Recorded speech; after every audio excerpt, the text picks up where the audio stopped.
दक्षिण सिंदूर के बाद ये पहला इस प्रकार का कार्यक्रम देश भर में है जिसमें हमारी माता बहनों के साथ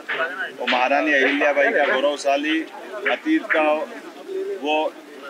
गौरवशाली पक्ष भी याद करेंगे। और ये 300वीं जयंती है महारानी अहिल्याबाई की, उसके अवसर पर मध्य प्रदेश सरकार और भारत सरकार ने जो जयंती पूरे वर्ष मनाने का निर्णय किया है, उसके ही परिपालन में एक तरह से बहनों के प्रति और अतीत के उस गौरवशाली पृष्ठ पे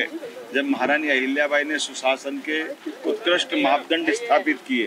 खास करके हमारे गरीबों के लिए, आदिवासियों के लिए, धार्मिक अलग अलग प्रकार के जनहितैषी कार्यों के लिए, जिसमें घाट का निर्माण, धर्मशाला का निर्माण और रोजगार के भी संसाधन खड़ी करना, माहेश्वरी साड़ी से लेकर के नारी सशक्तिकरण के दिशा में महारानी अहिल्याबाई का वो शासन का पक्ष वाकई अद्भुत था। जब उनने एक तरफ विधवा विवाह को भी प्रोत्साहन दिया, उनको कल्याणी विवाह के नाम से जाना गया, और साथ ही साथ सती प्रथा को भी उनने हतोत्साहित करने का यथासंभव प्रयास किया। मैं आज के इस अवसर पर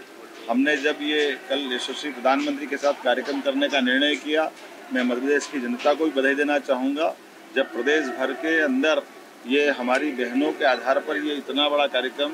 भोपाल की धरती पे होना, ये अपने आप में बड़ी और अलग प्रकार की चुनौती भी है, लेकिन आनंद का दिन है जब हमारे सभी पक्ष के साथ साथ माता बहनों की आबादी आधी आबादी होती है। ऐसे में यशस्वी प्रधानमंत्री सदैव इस बात के लिए प्रेरित करते हैं, और अब तो उन्होंने लोकसभा विधानसभा में भी 33% का आरक्षण माता बहनों के लिए आगामी समय में लोकसभा विधानसभा के लिए भी दिया है, और खास करके उनका स्लोगन विरासत से विकास की ओर। तो हमने इस प्रबंधन को देख करके जमहूरी मैदान में कल का होने वाला महिला कुंभ के समान होगा। बहनों की इतनी बड़ी तादाद के साथ ये कार्यक्रम करना, ये वाकई गौरव की बात है। और जैसा आपके सबको जानकारी, सारे प्रबंधन चाक चौबंद किए गए हैं। हमारे यशस्वी अध्यक्ष श्रीमान विष्णुदत्त शर्मा जी, माननीय खजुराहो सांसद, माननीय MLC मेंबर पूर्व मंत्री माननीय प्रभारी श्रीमान महेंद्र सिंह जी, हमारे मंत्री माननीय विश्वास सारंग जी, माननीय भारत सरकार की मंत्री सावित्री ठाकुर जी,